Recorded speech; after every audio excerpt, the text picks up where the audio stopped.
ligotait, passait des heures à répéter son numéro. En attendant des jours meilleurs, il épatait les badauds. Il allumait une cigarette, il soufflait dessus. Les spectateurs étaient en fête, la cigarette a disparu. Un jour dans un petit bistrot, il rencontra la petite Lulu qui lui dit: t'as pas l'air idiot, dans la vie, que fais-tu? Il alluma une cigarette, il souffla dessus. La petite Lulu était en fête, la cigarette a disparu. La petite faisait des yeux tout ronds, c'était gagné pour le dodo. Elle se ferait plus de mourant, il travaillerait en duo. Elle allumerait les cigarettes, elle soufflerait dessus. Elle compterait les recettes, à le juger n'en parlons plus.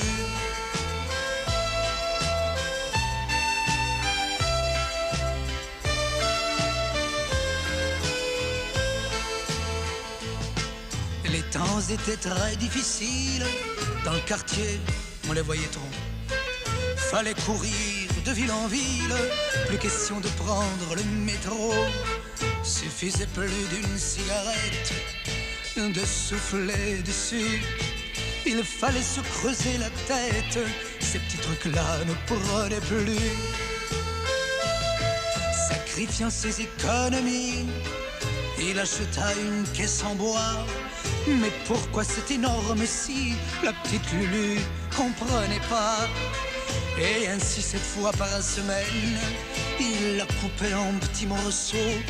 La belle se plaignait à peine d'avoir des fourmis dans le dos.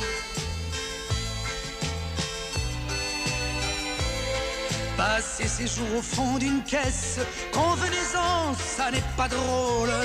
Et la petite voulait qu'il cesse ou qu'il se coupe à tour de rôle. Mais il ne voulait rien savoir, il ne voulait rien expliquer. Allons Lulu, y a pas d'espoir, allons, c'est bien trop compliqué. Une nuit la belle n'y tenant plus, surprit le gars dans son sommeil. De son air le plus ingénu, elle fit 10 morceaux tous pareils. Elle était fière à juste titre, elle avait fait du bon boulot. Réveille-toi, fais pas le pitre, comment recolle-t-on les morceaux?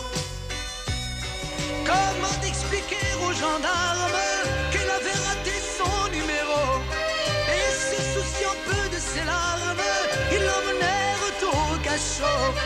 Il la garde depuis 20 ans, elle comprend toujours pas la belle. Pour oublier ses cheveux blancs, elle coupe le temps en rondelles.